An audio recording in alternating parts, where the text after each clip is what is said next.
Welcome back, everybody. Welcome back to the canyon. Welcome back to another State of the Canyon, aka the weekly update. Today, everything is 5x5. It is the 5th of May, Cinco de Mayo, which, I mean, I don't feel like I can participate in Cinco de Mayo because I am authentically 0% Hispanic. If I were to do like a 23andMe, it would be like European, like all of it. Like my grandmother's maiden name was Dworzanowski, like Polish, as Polish as you can get. My other grandmother's maiden name was Pellegrino. She was 100% Italian. She was a fiery Italian lady. So happy Cinco de Mayo to all of you out there who Cinco de Mayo. I think more importantly, it's Friday, right? The weekend is upon us, and we're going to do what we always do. We're going to wheel for no reason. I'm not going to tell you what it's going to be. And we're going to talk about what happened in the past week. We're going to talk about what is coming up in the upcoming week. And then that way we can compare next week's to this week's to see if I actually did what I said I was going to do. Much of the week was spent doing coursework, which was fantastic.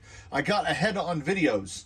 I had filmed some installments of various things, quick views, junk views, etc. So I, of course, made it rain. There was unforecast rain, which fell for like 12 consecutive hours. The morning when I wake up and it's raining, it says, 0.05 inches, which is like mist. We got half an inch, so they transposed their 0 and their 5. It just drenched, and it didn't stop. It is pretty nice out right now, which is good for me and good for wheeling and good for weed pulling. Yes, I made videos, and I had a video. I was advanced for it about 4 days, which for me is a huge achievement. So the rain jumped in and snatched that out of my hands, and now I am currently 1.5 days ahead. Coming up tomorrow, most importantly, the next installment of it came from the Workbench Volume 15. Here's your teaser. There it is. That's all you get. You can tune in tomorrow for that. As it rained all day, I was trying my hand at I haven't made anything out of styrene in a while. So this is my first attempt at doing something styrene in a good while. It comes back to you. I overbuilt it. It's way too sturdy, but it does just pop right down on there. I think I'm probably going to trim it down a little more. The little flange around it feels like it's too big. It's not like to scale. Though it's hard for me to judge because it's white and everything else is patinaed. It'll be like, I want to try to do the little like fuel tank bit right here with the little filler neck and stuff. That's the goal. And then I think the way this is going to go, I'm going to put a little tiny piece of Velcro on there and a little bit of Velcro in there, and then just... And then and it'll hold the back of the body on. So this will be a 2-clipper. You'll never have to put any clips back there because we'll have a little. I like it much better already. It hides the servo, and I think I did kind of a complementary look to it. I don't have the patience for 3D printing. I would rather sit down and do it. Now what we do have coming up.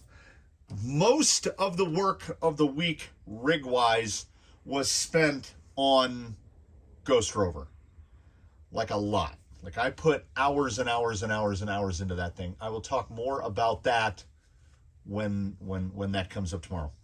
Sunday will be the first of it looks like this upcoming week is going to have a Triforce, at least a duo of junk views, if not a Triforce. First up on Sunday will be, yes, Virginia, they knocked off Duratrax approaches. And aside from oddly larger lug spacing, which is weird, but I mean, copied it down to the little side pieces, well, these are a little more square. But like the little pointies, I mean, they are really, really, really close. So that's the first one. That comes up tomorrow. Sometime during the following week. I've never done it myself, but try an Amazon search for Super Swamper Rocks Tire, Tyre. I don't know if they actually use it in the description, but when you're looking up tires, you will find a lot of Super Swamper Rocks Tire. These are knockoff Swampers. They are almost exactly pin seeker size. They are little small boys. But I have often talked about how I feel like there's a hole in the market for that like 4.3 to 4.5 inch tire, because on a lot of portaled rigs, that size tire is perfect. We get the ground clearance from the portals. We can bring that CG back down by running a slightly smaller tire. 4.65s, 4.75s. Like 4.65 is generally as big as I would like to go on a portal rig, because when you're running a 4.65, you're going to have to mess with the springs. You're going to have to mess with, you're going to probably have, like I run 4.75s on our Jen and the Phoenix portal, and you put squid inserts in it, and you put massive portal weights on it, and we could solve this problem by just running shorter tires. But sometimes we find ourselves in situations where the only way to remedy the problem that we created for ourselves is to throw money at it. So, in terms of throwing just a tiny bit of money at it, Junkview 3, which I hope to get in during the week, brought to us once again by Me Us Racing. I can't remember. They have like a slogan. It's like a crazy slogan about made by me for us, something like that. Me Us has knocked off Vanquish axles. There's the rear. I mean, that cover should look awfully familiar with that 4-hole. But the center of it appears to be, I mean, with the E-clip and everything, appears to be very 10-2. Has not been taken apart yet to look at what the internals look like. But I had to admit, I was intrigued enough by them because, I mean, they're plastic. Look at how chunky that C-hub is. I mean, sure, they're integrated, but you got nice little brass pivots on there. I am looking forward to these. They come with the pieces to do servo and axle, should you so desire, or for 3-link, and comes with the drag link and both. So there's the tie rod, and comes with both drag links. It comes with a servo and axle drag link and a CMS drag link. So props to them on that. I have no idea what I am going to try to fit those on. The box simply says 1/10 RC axles. And yes, that is exactly what they are. I haven't figured out what, like how do you test axles? Like, am I going to disassemble somebody? I don't know. It came from the Workbench 16 is coming up. Hopefully we can get an installment in this week, but likely it's probably going to be next week. That is, of course, off of the 10-2 Raw Builders Kit. I almost have everything. Amazon lost the knuckle weights. I got refunded and reordered them, and I have them. They are here. My favorites. I mean, and they FedEx lost the body. It never updated. Tracking from carrier has picked up the package, which was 13 days ago. So I've already reordered a replacement body, which I can tell you now, spoiler alert, I had genuinely said if FedEx has lost that creep, I will get a Lakewood, and we'll go a whole different route.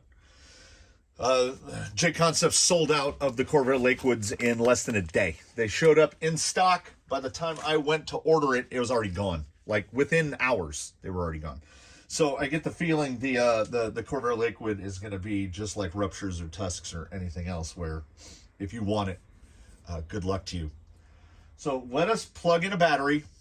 Let us throw the old camera in some sort of holding device.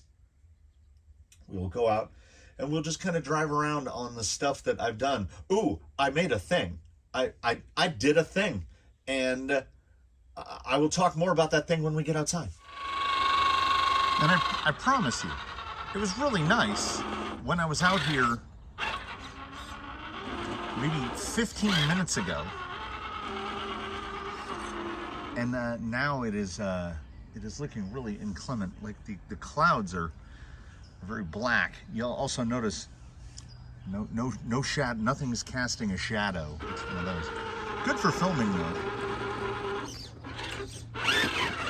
I've been thinking about Jolly Green lately, because this is the tires he's been running for a good while now, like a good long while now, and the rack, the tire rack is filling up. So I think there's a good chance he's going to at least audition some other tires. Not that I have any huge complaints about the hunk hold. I think it's more of a foam issue. For whatever reason, his turning circle right now is atrocious. Like, it has to be 10 or 12 feet. And I don't know if that's just the tire sliding over, like it's slurring the front end so much. Even he can't get over this. Oh yeah, no, never mind. Never mind. He's like a giant angry centipede. Of course he can.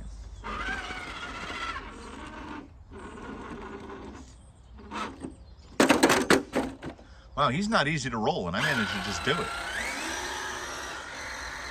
Yeah, he has no steering to the right. Like, none. His turning circle is legitimately like a 12-foot circle. Okay, let me see to the left. Oh, it's no better to the left. I do not know what's going on. I don't remember doing anything. Anyway, what have I done? Well, I made a thing. I was trying to think of a clever way to pan into this, but I can't really think of anything. So I finally built myself a teeter-totter. 100%, I don't know if I can do this from the side. 100% scrap stuff, and it is, oh yeah, it's the tires. His front tire is just mush.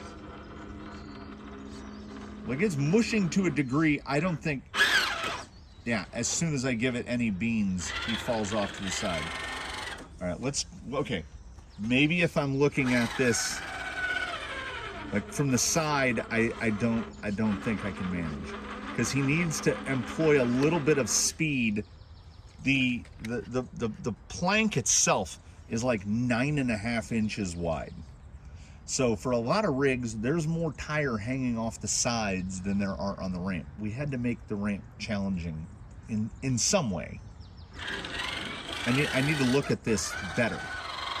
So the plank itself, the plank itself is part of those like composite deck boards. It was a trim piece that I didn't need to use because we put a planter box down one side of the little patio outside the kitchen. So this was sitting in the scrap bin for 15 years. And then I used it as a concrete form board when I was pouring, what was I pouring? Oh, I poured a pass-through tunnel for the electronics for the pool equipment. So this was the form board for that. So then it just sat there for another, like, months and months. And then I thought, let me just see what I've got. So the bottom is from an old lumber cart that was in my workshop and has been disassembled. You will see it here in a second. The trick is not just to teeter-totter.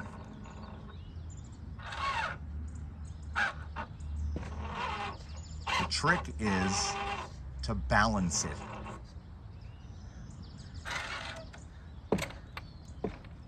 and it is not easy. The 4x4 is the post that, if you will remember back to Friday Update many moons ago, we had that, like, I don't know, like a squall where all of a sudden it started pouring rain and the wind was doing like 40 miles an hour, and it snapped one of the posts that's holding up the net. It snapped the post that's just out of frame right over there. It snapped that one. This is the part of post that was in between where it broke. So I cut as long of a piece as I could. The crossbar is a horseshoe stake that came with one of those cheap sets of horseshoes. A buddy of mine found it at the swap meet for $1. And I used big long stakes so I could run them into the concrete for my horseshoe pit, which is right over on the other side of, just on the other side of that fence. So I've had these 2 bars sitting in my scrap metal bin. They're chromed and everything for a long time. And then I needed a spacer. And that piece of pipe, we had a tree house in the eucalyptus tree, which again, if you'll think back to, oh, that's, okay, this should just reset back this way because I off-centered the hole. And I don't know, maybe I rained on? Yeah, I guess it's a little waterlogged. So when there was a tree house there, I built a ladder, and I built the ladder by taking 2 4x4s and cutting up a 10-foot section of pipe into those little sections and using them as rungs for the ladder. And that was a leftover piece. So that has been sitting in the scrap bin for 15 years. There's some fence boards on the side for supports. There was a 2x6 pressure tree that had warped all to hell from when I was refurbishing the garden shed. So those were 2 little cutoffs from it. So it's a $0 teeter-totter. It should be relatively weather resistant. And I love the width, because the width makes it aggressively frustrating unless you're driving something like the GFO.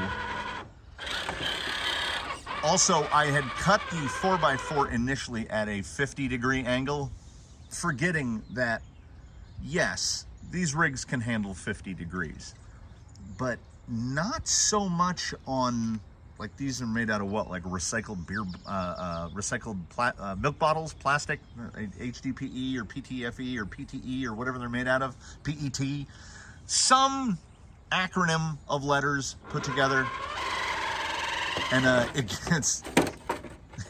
gets really slippery. So I am certainly not ruling out the possibility of putting some kind of ribbing on it to get it a little more, to get some more traction on it.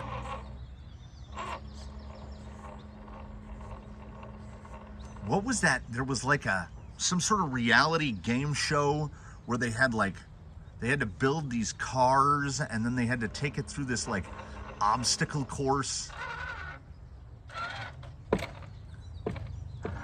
And yeah, I guess it's just, I guess it's just waterlogged. I think I found out why I have no steering to the right. I'm not holding the wheel, and we have full steering. I think the RS 800 has claimed another servo horn. Unsurprisingly confirmed, if we can get it to show the inside there. Yeah, it's just, there we go. Yeah, it's just gone. The screws were all still tight. It just, you know, too much. I'm gonna give it one more hack. One more proper hack. I gotta get the dirt out of the tires first. And then I gotta go to some rocks so I can feel like I'm actually doing something. I think the ground might be too wet.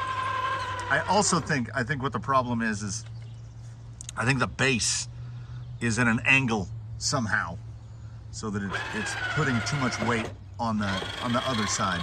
I don't think I'm gonna be able to get up on this, honestly. I don't know how well you can see it, but the front tires just turned to mush, and I was looking at the tire rack while I was in there. Yeah, I mean, look at this. It is getting... I was looking at the tire rack while I was in there, and I currently have 8. I've got Gate Rovers, and I've got Daphnes. I have 8 unmounted deep woods. There's a strong chance this guy is going to test out a full set of deep woods here coming up. Yeah, it has to be absolutely perfect to even get onto the board, and I think I've spread enough dust on it now.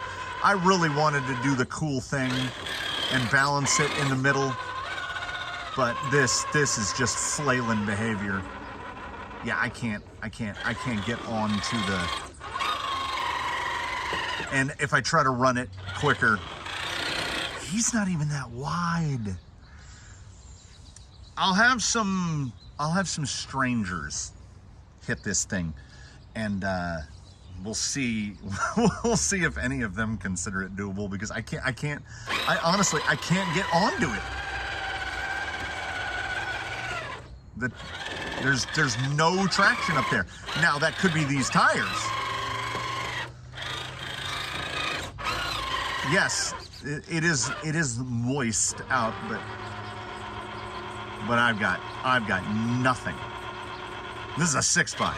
So let's go to where like stuff works. We'll go this way. We'll go this way. Let's see how much of this I can assail without moving. So I just did all of this stuff. This wasn't featured in the set. Honestly, I keep hearing a chirping, and I can't tell if it's him or the gajillion birds that are out here. It's both. It's both. Can we get it? Can we get up over this? Of course. It's a 6x. Yeah. It's a decent amount of droop, I would say. So this is complete. This is just the setting, to set the pieces in. And I want to get more along. Oh, look at that tire just fold. I want to get more along this side. I want to make this a little bit of a little tiny bit of a slot right here. Yeah, that front foam is not. Oh yeah, right, wait, I want to do it again. Is not doing it. Is not doing it. I also set more in, well, right here. He's kind of hung up on it now. I set more up on this face here, but in an attempt to make, there's another little canyon line off to our left, his right. And I'm trying to make a little slot that comes up right here as well. Oh! With him, it's less angry Lexan sounds and more angry aluminum sounds. Ah! Right, let me see the tough stuff over here. So we've got lines on lines on lines over here. I still have more steering on one side than the other. I might not, this horn, if you're talking $2 horns, they don't always line up straight. It looked straight, but maybe the last one wasn't straight. I didn't bother to futz with the trimming. I was afraid that it was going to start raining on the camera and microphone.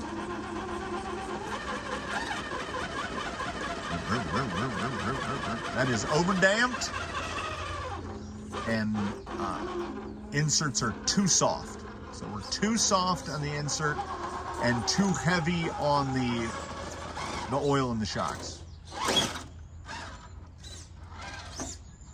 Of course I'm going to try to angle this in without moving. There we go. Yeah, I mean, you can just see that front tire just deforming into that bridge. And he needs more support. He's a very heavy boy, and I have talked at some length about the relationship between the ratio of sprung to unsprung, and there's really nothing I can do here. his sprung weight is 80%, if not more, of his sprung weight. I mean, the wheels and tires on this, we're not talking about a ton of weight. Ooh, that was, yeah. See, that front is just so mushy now. I think he might need something firmer in the front. I will have the ability, I have so many foams. I was like, how is he not dropping? And it was because part of the bumper, part of a skirt, something was hanging. While we're at it, oh yeah, his turning circle to the left is phenomenal compared to the right. So something is amiss or awry. Can we get? I think I might have placed some perfect pieces. Yeah, that's a 6x line right there. There's some little prongs of rock down there that just catch up, but he's got to try to get that intermediate tire up.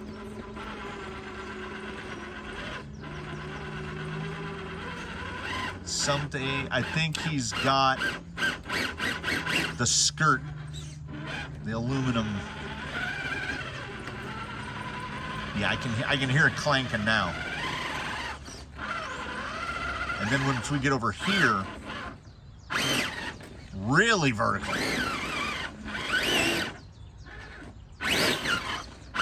Little beans.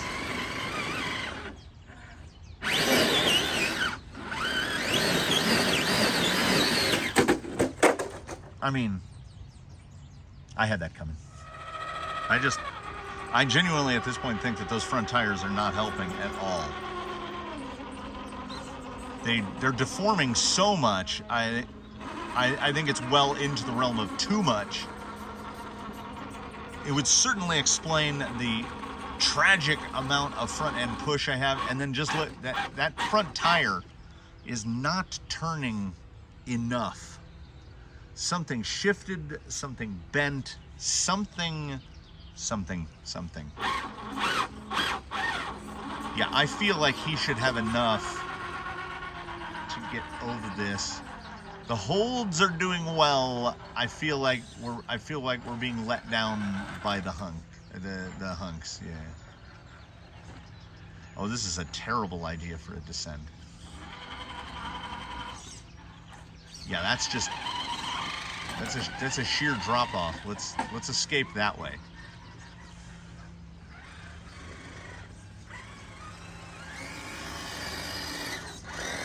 This again is just setting. We got the, yeah, I mean. But again, should you have access to the stuff,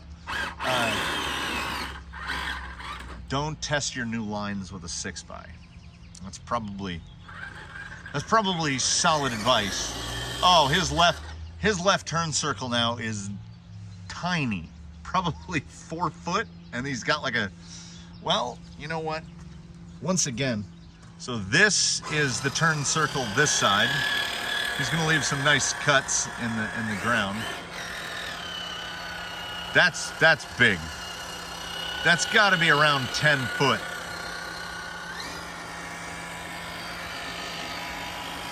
Okay, now we'll dial out of it. I want to start in the same spot. All right, here's where he was. Turn circle opposite direction. Well, that's not good.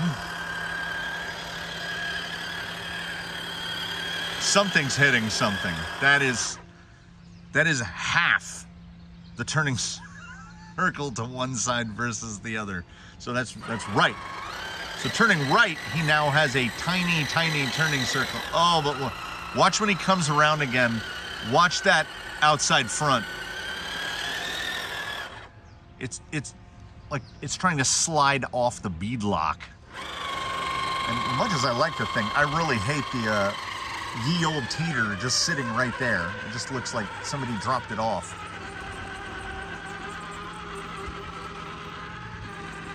Yeah, this is going to be the test for me.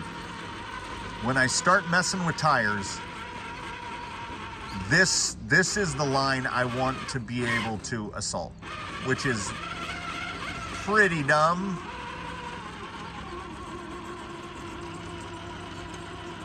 That the rear, not the intermediate, the rear. Right there. I was like, I want to be able to pull over that. Oh, damn it, he did it. Okay, well, I guess now we got to pick something more difficult. I mean, how do I, like what? I don't know. I thought I had no chance. That's definitely another 6 mile line. Oh, the turning circle. I have to look at pan hard, drag length, everything. I got to look at everything in the front end of this. Did this set in any better? Oh yeah. Someone in a comment last time Jolly Green was out was like, man, that thing is loud. Yes, he is, because as I believe I responded to that comment, think about what's in a TRX-6. 3 rings, 4 pinions, spur and pinion, and on a TRX-4, the spur gear is the only plastic gear in the entire vehicle. It goes metal, just metal. It's metal on metal everywhere, and there's a lot of it, and he's not light.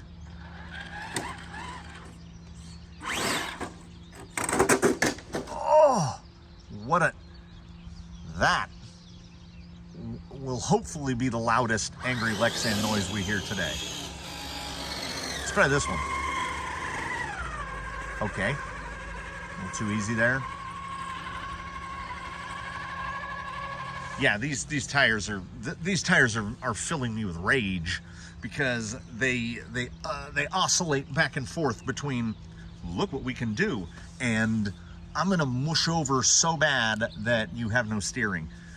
This is why I get more out of a Wheelin' Wednesday and a Friday weekly update, because I pick some rig at random, I take it out, I wheel it around, and I find out what's wrong, rather than entering into some sort of... This is why Crawlympics probably isn't gonna start until June. Well, I mean, the Olympics are a summer thing anyway, because every rig needs to be like lightly gone through between now and then. Otherwise, we'll go to the first, whatever the first competitive, like say it was turning circle. We want to give everybody, oh, I can't see where I'm going. We want to try to give everybody a sort of fair shake. Boy, does a 6x6 know how to descend. Can I ascend not being able to see what I'm ascending?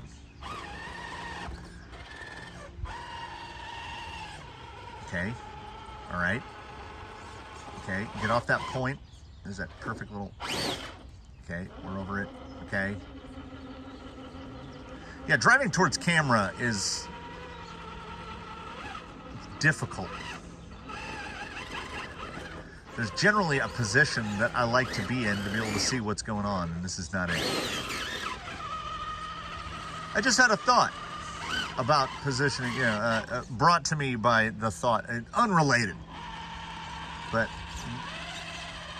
brought about by thinking about the positioning of the camera. Here's that. Sometimes the breakover, that center span is basically like, if you block off with your finger, use your finger to block off the rear axle. Like, you can't see the rear axle very much right now. Let's see if we do, like, see if we go like that. He's basically just a, he's got that front wheelbase is about the same as the wheelbase of like a Sport, and then it just has more behind it. So his breakover is about the same, right? He just has the ability to drive more. All of his drive right now is coming from the fact that his rearmost axle is still touching the ground. And we managed it. Ooh, we're in the weeds. All right. So back to my thought that I was thinking. Someone asked about bridge and tunnel. If I was going to do bridge and tunnel, who would I pick? And I said Jolly Green, because he's very difficult to flip over. And despite having a single speed, He has far and away the highest KV motor in the fleet.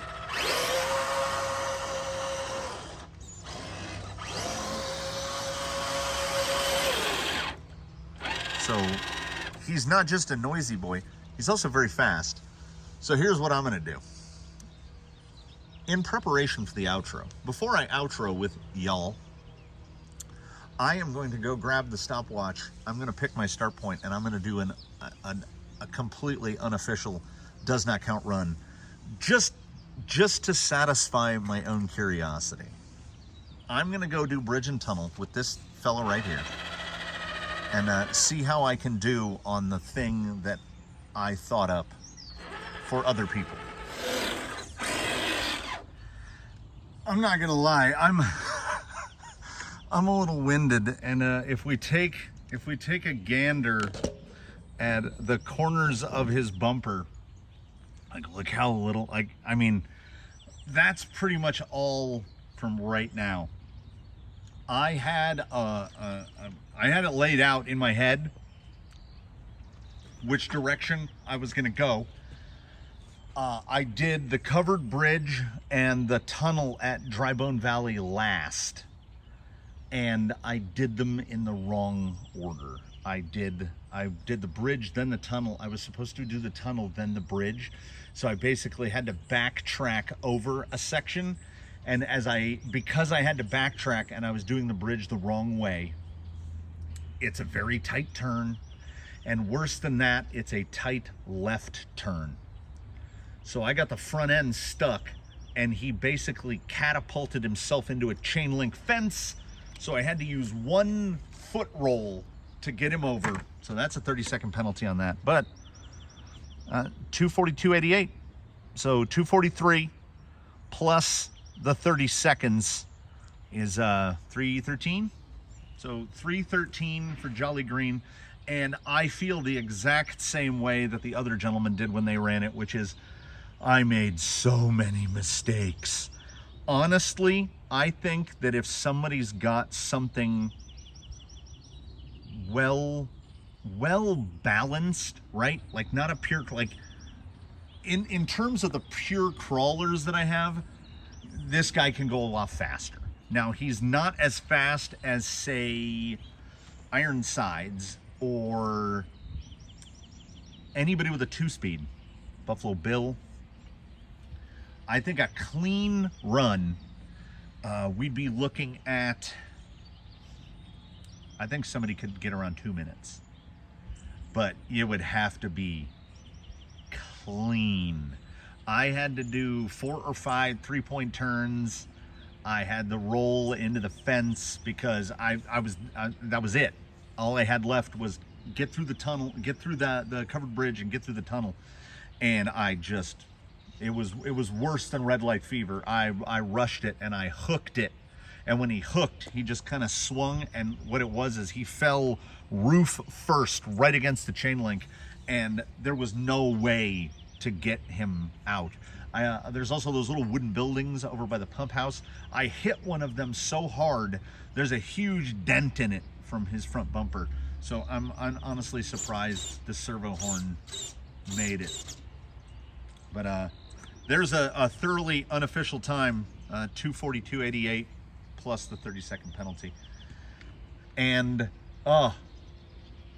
the time that it takes to cross to so we're like midways, so you've got to get, that's on macro, you got to get over to that bridge from when you're way over here.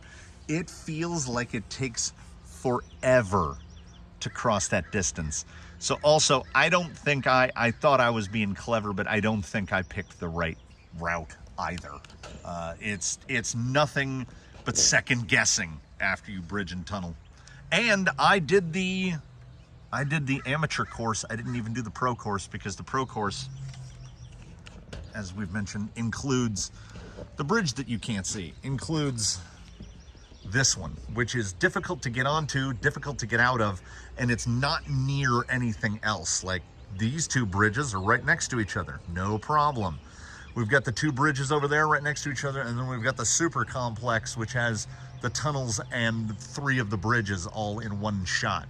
So this guy is all alone on his own, and I didn't even think about it. My brain didn't even register that I had made that bridge, because that thing is going to hang people up. No matter which way you try to approach it or escape from it, there's a good chance that you're going to get stuck, either on the way in or on the way out, and it's really going to kill the time.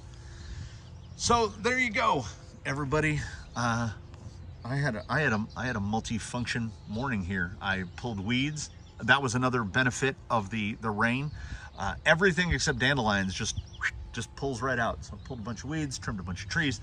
The canyon right now, I have to say, it looks really nice to me, at least. One day I hoped I am going to move. Okay. Here's some future for you. So we got all this pile of junk stuff over here. Those piles are for when the posts go up to hold the lights, which will go over along this side. We're going to light that area first. So once that's out of the way and those pavers are out of the way and we've depleted the sand, the plant pavilion here is going to move under the metal cover over there. So the wheelbarrows, the cement mixer, everything will be under there, and I will mix concrete from there because it's where I've started storing the concrete. So we'll have this whole center cleared out, and then it will just look nice. Now, once we finally get another delivery of materials of some sort, I don't know where the next obstacle is going to go, honestly. The one that's popping up in my head most is continuing off of right here. So like it'll come out right along there. And I want to get something sort of peaky. We've got the one peak up pretty high. That guy's pretty tall. And to establish for the 10-minute outro, to establish how tall the peaky is. So here's a 6x6 going up towards. Yeah, that's pretty tall. He's up about at the top height of the teeter-totter, which, as I said, is 8 feet long. The canyon's looking good, everybody. As I've said many times. Oh, no, I don't like that. Why does? Is that an ant or a spider? Looks like it's got 8. I don't like that. Nope, he's gone now. I don't like that. We here at the canyon, we wish you were here. If you ever find yourself in the Southern California area, come on by. You can do a challenge. You can just sit and listen to a lunatic talk about toy cars for hours, because I will do that. Imagine a 10-minute outro, but it never ends. Thanks for watching, everybody. Please do comment below. Like if you liked it, subscribe, consider channel membership. We're up to, I think we got 24, 24, up to 24. More good stuff coming. As I said, a couple builds on the way, and it came from the workbench. 16 and 17 are in the pipe. There is a strong possibility of another junk bin build. It came from the parts bins. We got stuff. We got good stuff coming. So tune in for that. Thanks for watching, everybody. Thanks for helping support the canyon in whatever way that you do, even if it's just sending happy thoughts this way. We will see you tomorrow for another installment of It Came From the Workbench 15. We'll see you on Sunday for the junk view, and after that, I don't know. We'll figure it out as we go along. Look at it's Jolly Green over there. Don't you wish that you were here where Jolly Green is? That'd be great.